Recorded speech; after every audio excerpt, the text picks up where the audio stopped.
Louez, louez, gloire à Jésus, péché, moi effacé.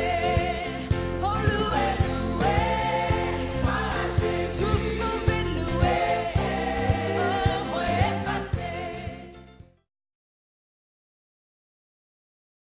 Bonjour et bienvenue à la 5e leçon de notre étude Explorons la parole de Dieu. Vous rappellerez que dans la dernière leçon, nous avons détaillé un petit peu la vie de Moïse ainsi que le plan du tabernacle que Dieu lui avait donné.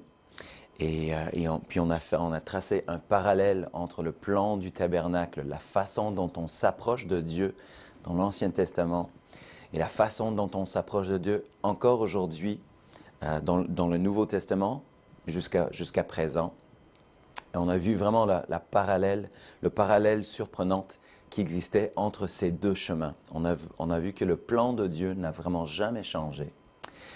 Aujourd'hui, on va faire vraiment un énorme survol dans les premières 4 leçons. Nous avons passé la plupart de notre temps dans les quelques premiers livres, surtout en Genèse. Et aujourd'hui, on va faire un survol un petit peu sur à peu près le reste de l'Ancien Testament. Ça va aller très très vite. Ça va être plutôt un récit historique pour tracer un peu le développement du peuple depuis, donc, une fois qu'ils ont reçu la loi, une fois qu'ils ont reçu le plan pour le tabernacle, et jusqu'à ce qu'ils prennent possession de la terre promise, et puis le développement, l'histoire du pays d'Israël, du peuple d'Israël. Donc ça va aller on va couvrir pas mal de terrain aujourd'hui dans cette leçon. Donc on se rappelle qu'ils ont reçu tous ces plans et puis ils étaient sortis, c'était le grand exode d'Égypte. Et puis ils s'en allaient quelque part, ils étaient dirigés quelque part. Leur destination n'était pas simplement le désert, là où ils ont reçu la loi et le plan du tabernacle. Ça, ce n'était pas leur destination finale. Donc, on se rappelle que, en fait, leur destination finale n'était pas le désert, mais ils se dirigeaient vers le pays de Canaan. C'était le lieu d'origine du peuple hébraïque et c'est de là où ils sont partis avant la famine. Et donc, ils continuent ce chemin. Ils arrivent carrément en face de la terre promise. Mais à cause de leur incrédulité, à un moment donné, ils envoient des espions pour essayer de voir s'ils pouvaient, en sécurité, rentrer dans le pays. Et il y a des espions qui étaient contre. Ils disaient non, c'est pas possible, il y a des géants et on ne va pas pouvoir y entrer sain et sauf. Et donc la décision du peuple était de ne pas traverser en ce moment. À cause de cette incrédulité, on se rappelle que c'était la terre promise.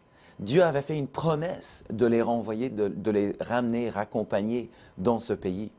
À cause de leur incrédulité, donc ils ont eu un jugement, Dieu a porté un jugement sur Israël. Ils allaient devoir errer dans le désert pendant encore 40 ans. Et la raison pour cela, c'est que tout le monde qui faisait partie de cette génération donc incrédule, devait passer, et c'est l'autre génération, la génération suivante, qui allait, eux, rentrer dans la terre promise, avec quelques exceptions. Donc, après 40 ans, enfin, ils arrivent à nouveau, devant la terre promise. Et à cause des plaintes du peuple d'Israël, ça faisait longtemps qu'ils étaient dans le désert, malgré les miracles que Dieu avait faits, mais le peuple se plaignait. Moïse, à un moment donné, dans sa colère, il a désobéi à Dieu. Et à cause de cette désobéissance, même avec toutes les choses que Moïse a fait en obéissant à Dieu, à cause de cette désobéissance, il n'a pas pu lui-même rentrer dans la terre promise. Mais Dieu a dit, tu ne le verras que de loin. Mais il ne pouvait pas y rentrer. À ce moment-là, donc, c'est Josué que Dieu établit comme chef du peuple. Et on le voit en Josué 1, les versets 1 à 11. Et Dieu promet à Josué de l'accompagner. Pour entrer dans la terre promise, il fallait qu'ils traversent le fleuve, le Jourdain. Et quand les sacrificateurs qui portaient l'arche, quand ils ont mis les pieds dans les eaux du Jourdain, alors, encore une fois, comme c'était le cas avec la mer Rouge, les eaux ont séparé et puis ils ont pu traverser à sec et entrer dans la terre promise. Encore une fois, la volonté de Dieu s'est produite, s'est accomplie de manière miraculeuse. Une fois, de l'autre côté, ils ont pris 12 pierres du fond du fleuve et ils en ont fait un autel pour se rappeler et pour rappeler aux générations suivantes ce que Dieu avait fait pour eux. Ils ont pris ces pierres qui normalement étaient en dessous des eaux, mais qu'ils ont pu sortir à cause du miracle de Dieu, qu'ils ont pu sortir, qu'ils ont pu traverser à sec. Nous aussi, nous nous dirigeons vers une terre promise. Ce n'est pas tout à fait la même chose, mais nous voyageons vers une terre promise qui, pour nous, la terre promise représente les promesses de Dieu, les possessions spirituelles que Dieu nous réserve pour moi et pour vous. Dieu a quelque chose qu'il réserve pour vous. Et ces promesses-là, il faut faire un parcours pour y arriver. Mais c'est votre promesse, c'est une promesse pour vous. Toutes les expériences de la vie, les hauts et les bas, font partie du processus par lequel nous devenons mûrs spirituellement. Et nous ne devons pas oublier ce que Dieu fait et ce que Dieu a fait pour nous aider à atteindre ce but. Ces miracles, ces choses que Dieu fait entre-temps, il faut les enseigner, il faut les inculquer à nos enfants, à ceux qui nous suivent, afin qu'ils voient eux aussi la fidélité de Dieu. Une fois rentrés dans le pays, Israël allait quand même devoir se battre pour subjuguer la terre. Mais encore une fois, Dieu leur donnait victoire après victoire, de façon miraculeuse. Notamment, un des événements, si on veut dire, ou les batailles les plus connues avec Josué, c'était la bataille pour la ville de Jéricho.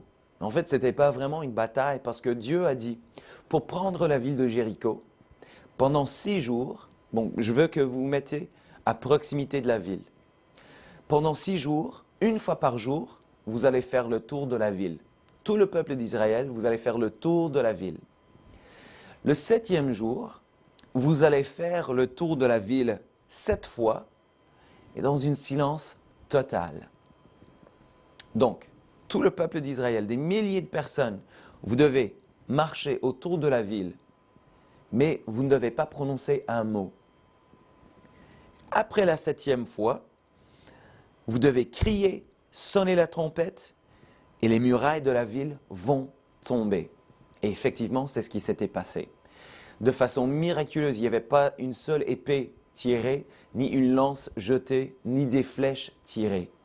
Mais Dieu, de façon miraculeuse, a donné la ville de Jéricho au peuple d'Israël. Lorsqu'Israël obéissait à Dieu et lui était soumis, ils étaient victorieux. Mais à chaque fois qu'ils étaient désobéissants, l'inverse se produisait. Ils vivaient des défaites. C'est la même chose entre vous et moi. Si nous vivons dans le péché, nous défaisons la vie de victoire que Dieu a déjà établie pour vous. Savez-vous que Dieu a établi des victoires pour vous? Il a projeté que vous viviez des victoires. Mais si on vit dans le péché, on défait le travail de Dieu qui a déjà été fait. Il a déjà projeté à l'avance que vous viviez des victoires. Mais plus on est insoumis, plus on ne vit pas dans le plan de Dieu, plus on vit dans le péché, on ne va pas vivre ces victoires que Dieu a établies pour nous. Josué était un grand chef et il a mené Israël dans de nombreuses victoires par la puissance de Dieu. La terre était divisée parmi les 12 tribus, on voit cela en Josué 1, 4. Et après une longue vie, Josué est mort. Ça, c'est en Josué 24. Mais quand il est mort, il n'y avait pas de successeur. Donc, le peuple Israël était, pour ainsi dire, sans chef.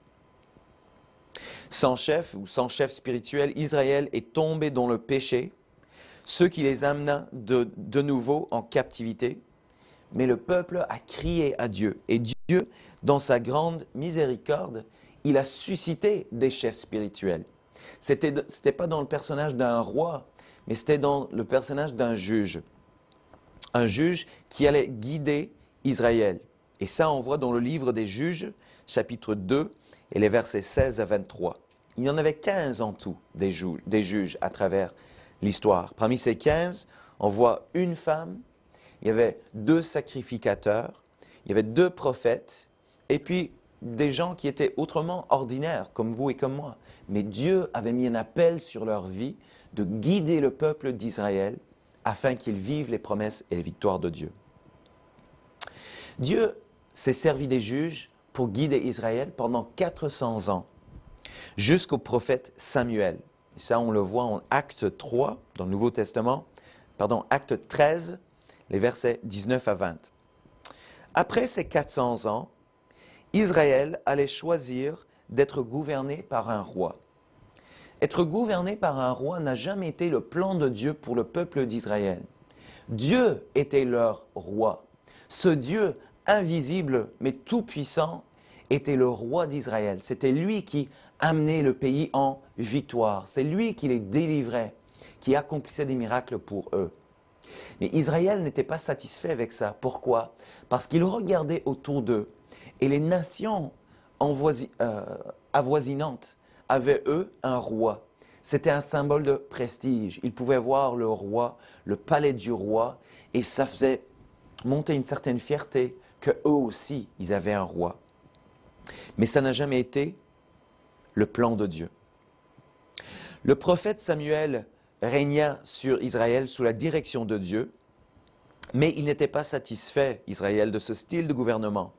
Il voulait un roi. Et en 1 Samuel 8, les versets 4 à 5, ils ont demandé à Samuel d'oindre un roi. Ils ont demandé un roi. En demandant un roi, ils rejetaient ainsi le roi invisible, Dieu, pour un homme. Et on voit en cela que le cœur du peuple était loin de Dieu, loin du plan de Dieu. On va voir 3 rois. Il y a eu 3 rois d'une nation unie. Le premier roi, c'était Saül. Lui, il venait de la tribu de Benjamin. La Bible dit qu'il dépassait de la tête tous les autres hommes et c'était un homme courageux et humble au début. Et ça, on le voit en 1 Samuel 9. Mais à un moment donné, son caractère a fait volte-face et il ne se soumettait plus à la parole de Dieu donnée par le prophète Samuel. 1 Samuel 13, 8 à 14 nous raconte une histoire où Saül était tellement impatient pour que Samuel arrive que sans attendre l'homme de Dieu, il est allé lui-même offrir un sacrifice sur l'autel. Ce qui était interdit au roi, il n'était pas un sacrificateur. Ce n'était pas la tâche que Dieu avait établie pour lui. Il ne respectait plus l'ordre de Dieu. Alors, Dieu n'était pas content de cela et à cause de ça, Dieu a rejeté Saül, à cause de cette nature rebelle qui était en lui. Et encore pire, Dieu a rejeté Saül comme roi. Mais la Bible dit aussi que l'Esprit de Dieu a quitté Saül. Ça, c'est une triste chose. Quand on n'a plus l'accès à l'Esprit de Dieu, c'est un triste état. Le deuxième roi du Royaume-Uni était un des caractères le plus aimés des Écritures saintes, David. David était oint roi par Samuel, alors que ce n'était qu'un jeune berger. 1 Samuel 16, 13. Sa plus grande qualité, et ça on le voit en Acte 13, 22, la Bible dit que c'était un homme dont le cœur était semblable à celui de Dieu.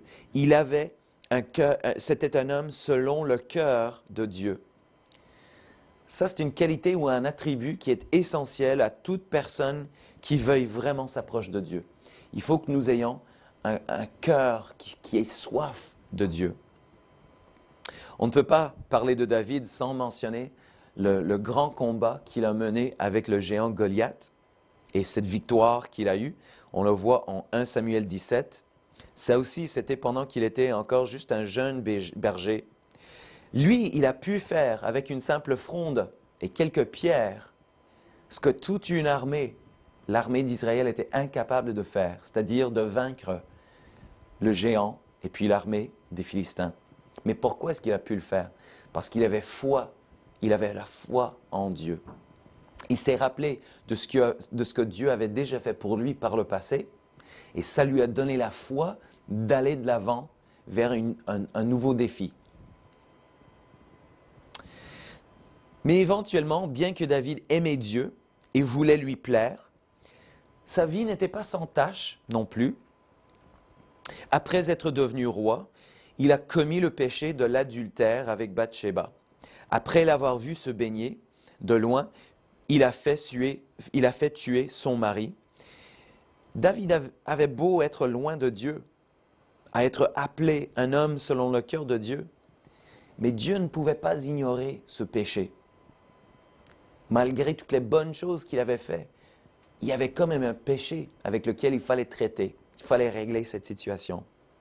Donc, Dieu a envoyé le prophète Nathan pour prononcer un jugement contre David. Ça, on le voit en 2 Samuel 11, 12. Et David a dû, lui aussi, le roi d'Israël, il a dû se repentir. C'est la même chose. Malgré toutes les bonnes choses qu'on puisse faire, à un moment donné, tout homme a besoin de se repentir de ses péchés. David avait à cœur de bâtir un temple pour Dieu, un lieu où l'Esprit de Dieu pouvait demeurer. Mais c'était un homme de guerre et on versait le sang. Et ainsi, Dieu ne lui a pas permis de bâtir le temple.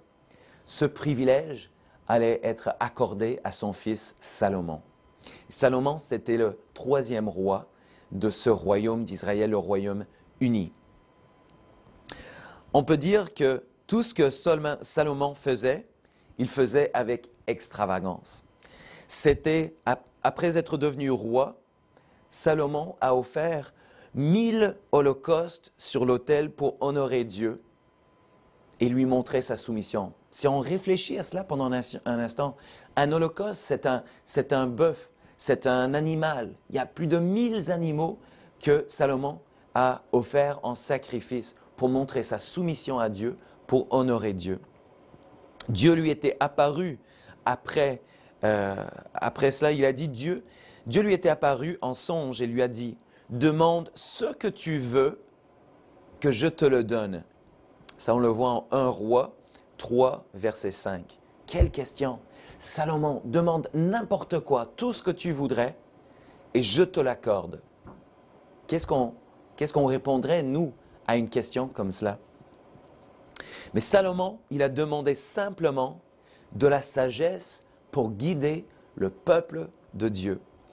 À cause de cette réponse, Dieu lui a dit, il a dit qu'il n'y aura personne avant toi et on ne verra jamais personne de semblable à toi. Ta sagesse, on ne verra plus jamais quelqu'un de semblable à toi, Salomon. La richesse de ton royaume, on ne verra jamais quoi que ce soit de pareil, de semblable au royaume que tu vas avoir. Et ça, c'est 1 Roi 3.12.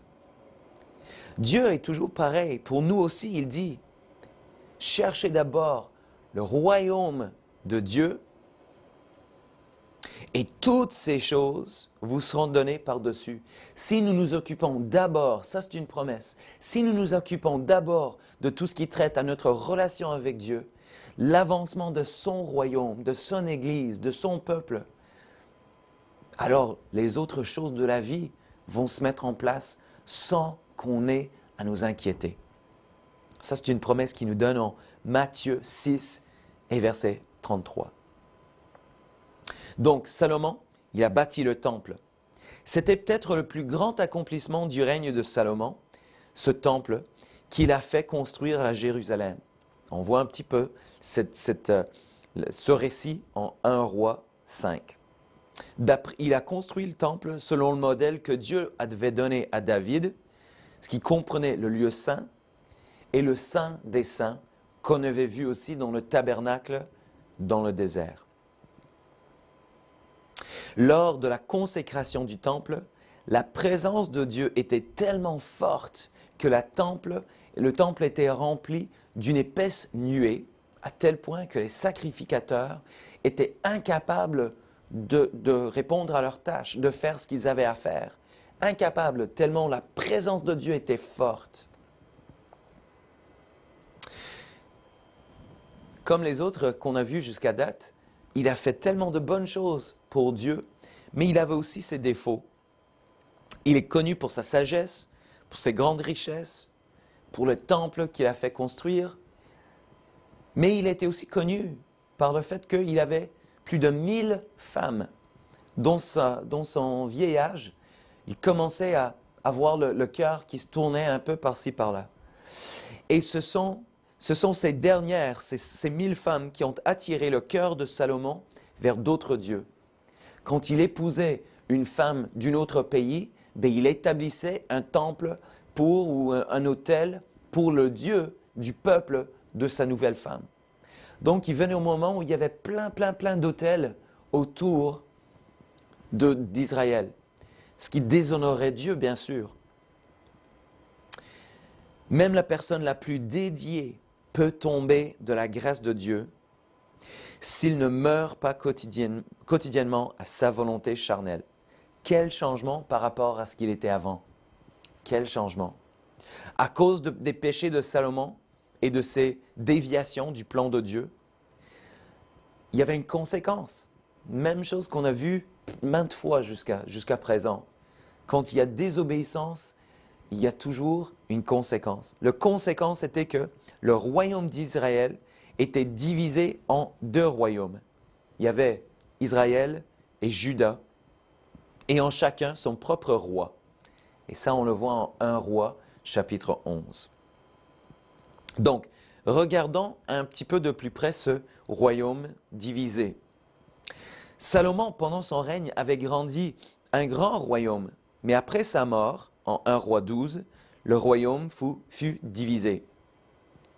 On se rappelle, ça vient d'où? Ça vient de Jacob, qui est devenu Israël. Israël a eu 12 fils.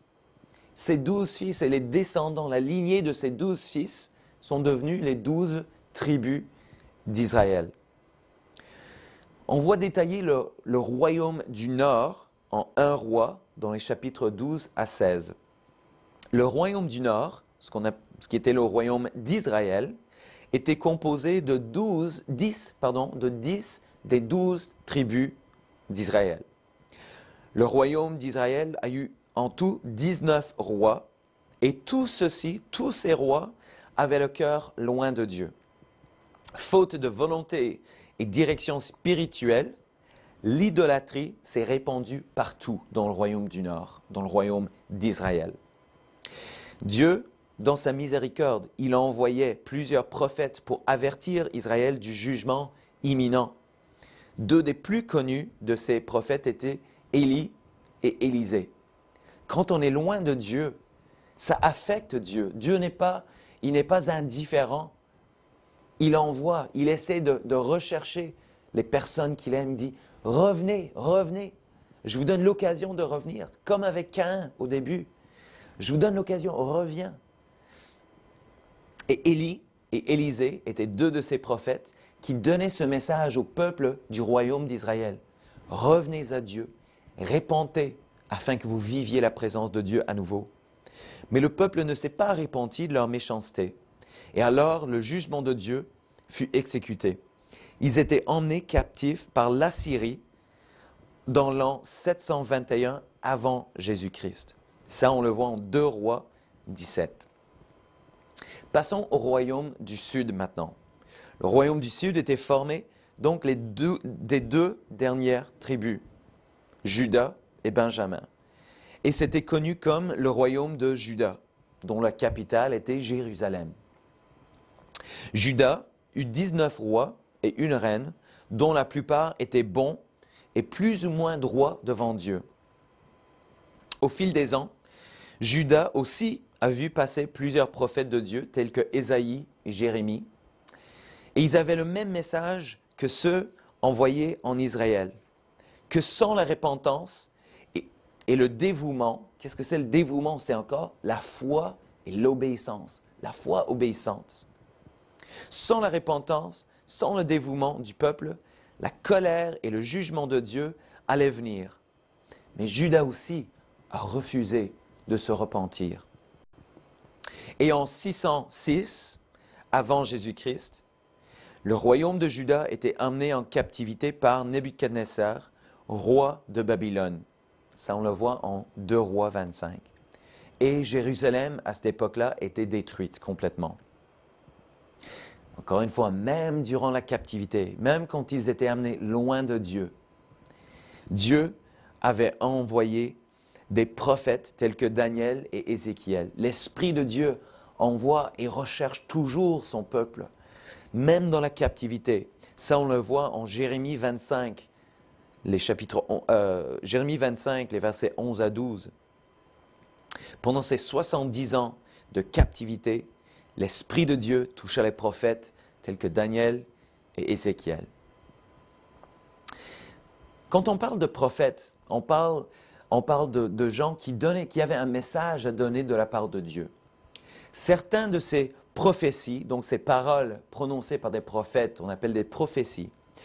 Il y a eu certaines prophéties données spécifiquement pour des situations à l'époque de ces royaumes, mais il y a eu d'autres prophéties données qui se reportaient aux derniers jours, c'est-à-dire notre époque, et l'avenir encore qui doit venir. Quoique l'heure et la journée de l'avènement du Seigneur nous soient inconnus, comme les jours de Noé et comme l'époque de ces 2 royaumes dans notre époque, le matérialisme, les divertissements, le culte de soi, ils ont pris la place de l'adoration de Dieu. Combien de fois on a vu que lorsque les gens étaient tellement distraits par les choses de la vie, par les choses, les inquiétudes ou les poursuites charnelles, les poursuites des choses, une richesse, une stabilité, des choses matérielles, combien de fois on a vu que lorsqu'on est distrait de notre adoration à Dieu, de notre relation avec Dieu, le jugement va venir et c'est imprévisible. Nul homme ne connaît quand ça va arriver. Le jour avant le prononcement du jugement sera comme n'importe quel autre jour. Il n'y a pas d'avertissement. De plus, la violence envers autrui, vers même les enfants, la solitude, la peur, la guerre, toutes ces choses que nous voyons dans le monde aujourd'hui, il y a un niveau de violence incroyable. Toutes ces choses nous indiquent que le monde s'en va en s'empirant, pas en s'améliorant. Il y a des gens qui vont dire, avec l'intelligence, avec les avancements scientifiques, techniques, intellectuels, les découvertes, les choses s'améliorent. Mais quand on voit les choses dans le quotidien, vous voyez qu'il y a beaucoup de choses qui s'en vont en s'empirant, pas en s'améliorant. Aujourd'hui, plus que jamais, il est important d'entendre et d'obéir à la parole de Dieu, de nous soumettre à Dieu et de n'adorer que lui seul. Car le jugement va arriver. Il faut que nous soyons prêts. Donc, on voit qu'à un moment donné, les 2 royaumes étaient en captivité. Ils étaient emmenés en exil. La première fois qu'on tente de retourner à Jérusalem, c'était en 536 avant Jésus-Christ. Il y avait plus ou moins 50 000 Juifs qui étaient sous la conduite de Zorobabel. Ça, on le voit en Esdras 1 à 3. Et ils n'ont pas mis longtemps avant de commencer à rebâtir le temple. Une des choses qu'on va voir à plusieurs reprises, c'est une des premières choses à se reconstituer était le lieu d'adoration, le lieu de culte envers Dieu. C'est la même chose pour nous. Si vous avez été loin et que vous voulez vous rapprocher, la première chose à rétablir, c'est votre relation avec Dieu. Il y a plein d'autres choses qui vont venir par la suite. Laissez les choses, chaque chose à son temps. La première chose, c'est de rebâtir un endroit où vous pouvez avoir une relation avec Dieu, une vie de prière, une vie d'étude de la parole, ce que vous faites maintenant, je vous félicite. Une vie de l'esprit, de vous laisser conduire par l'esprit. La première chose qu'ils ont fait, c'est de rebâtir le temple. Après Zorobabel, d'autres expéditions ont été menées par Esdras aux alentours de 457 avant Jésus-Christ et par la suite Néhémie aux alentours de 444 avant Jésus-Christ. Ce n'est pas étonnant, mais à chaque fois qu'ils essayaient de revenir, de rebâtir le temple, de rebâtir Jérusalem, il y a eu de l'opposition. Je suis sûr que vous avez déjà vécu ça. Si vous êtes en train maintenant d'essayer de rebâtir, rétablir votre relation avec le Seigneur, vous allez vivre, si ce n'est pas déjà fait, vous allez vivre de l'opposition, peut-être de la famille ou des gens, des amis, etc., qui vont vous dire « Mais pourquoi vous faites ça? Il n'y a pas besoin, ce n'est pas important. » Si ce n'est pas encore fait, préparez-vous, vous allez vivre de l'opposition. Mais vous pouvez être plus que vainqueur, ça c'est sûr. Lors de la reconstruction du temple, les Juifs ont rencontré beaucoup d'opposition de la part de leurs ennemis, ce qui a entraîné au découragement et même un retard dans la construction et l'achèvement du temple. Qu'est-ce qui les a fait avancer dans leurs travaux? Ce n'est que lorsqu'Esdras, un sacrificateur avec la connaissance de la parole de Dieu, et Néhémie, serviteur juif d'un roi perse, ne combinent leurs efforts. Il faut une démarche physique et une démarche spirituelle, combinée pour être victorieux. Que le temple et les murailles de Jérusalem se sont achevés. Ils ont réussi grâce à une approche équilibrée. Encore une fois, il faut être équilibré.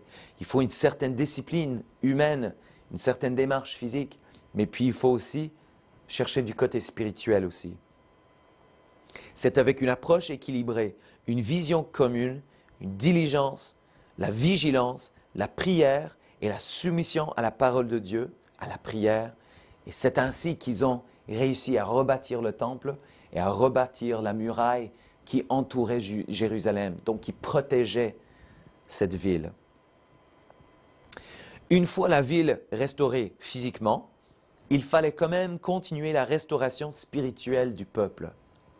Dieu a envoyé d'autres prophètes maintenant. Une fois la ville restaurée, il avait quand même besoin d'envoyer des prophètes pour rétablir spirituellement son peuple. Il y avait des prophètes comme Agé, comme Zacharie, Malachie, pour encourager et corriger les Juifs là où ils en avaient besoin. Peu importe si on est dans l'Église depuis très longtemps ou très peu de temps, on a toujours besoin d'un prophète, d'un homme de Dieu, d'un pasteur, d'un chrétien plus mûr que nous. Nous avons besoin de quelqu'un pour nous corriger et nous encourager là où nous en avons besoin. La correction seule brise, mais l'encouragement avec la correction, encore une fois, c'est une approche équilibrée. Avec cela, la vie d'Israël, le peuple de Dieu dans l'Ancien Testament, se caractérise, si on fait, j'ai sauté évidemment beaucoup de détails spécifiques, je vous encourage à continuer votre découverte, mais si on fait le survol de l'Ancien Testament, la vie d'Israël, le peuple de Dieu dans l'Ancien Testament, se caractérise d'un va-et-vient continuel du côté spirituel.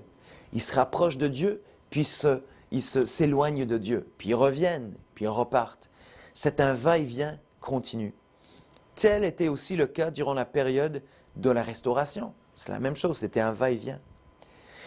Même sans tomber dans l'idolâtrie proprement dit, on oublie Dieu, ses bienfaits et sa parole pour poursuivre sa propre volonté et ses propres désirs. C'était un cercle vicieux où ils retombaient dans et ressortaient d'un état d'apostasie. Chaque fois, ils devenaient esclaves d'autres nations. Chaque fois qu'ils s'éloignaient de Dieu, ils devenaient esclaves de quelqu'un d'autre. C'est la même chose avec moi et avec vous. Chaque fois qu'on s'éloigne de Dieu, on devient esclave de quelque chose. Ça peut être notre travail, ça peut être la recherche de biens matériels, ça peut être des amis, mais on devient esclave de quelque chose. Pendant ce temps, ils n'ont pas réellement compris le message de Dieu. Et donc, à un moment donné, Dieu a arrêté de parler. Avec le dernier des prophètes, est arrivé un temps de silence qui a duré pendant 400 ans. 400 ans dans lesquels il n'y avait pas de prophète, il n'y avait pas de message de Dieu. Peut-être ils continuaient dans leur rite religieux, Mais Dieu ne parlait plus. C'est une chose qui fait peur. C'est de continuer. On peut continuer dans un rite, dans un rituel, dans une habitude. Mais si c'est vide, s'il n'y a pas de vie, si Dieu ne parle pas, ce n'est que ça, c'est une habitude. Ça n'amène pas réellement la vie. Il n'y a que l'Esprit de Dieu qui donne la vie. Et c'est ainsi que se termine l'Ancien Testament. Comment est-ce qu'on peut appliquer ce qu'on a vu dans l'Ancien Testament à nous? Je pense que je l'ai souligné à plusieurs reprises. Il y a la question de la foi et l'obéissance. Les deux doivent être en équilibre. Cette question même d'équilibre est importante. La loi, la parole de Dieu et l'esprit, il faut être équilibré. On a besoin d'une démarche physique ou humaine avec une démarche spirituelle, une certaine discipline. C'est un équilibre. Ça, c'était un bref survol, très bref même, de l'Ancien Testament. On va se terminer avec cette partie-là. Et je vous encourage à continuer. Merci d'avoir suivi jusque-là. Que Dieu vous bénisse alors que vous explorez la parole de Dieu. Louez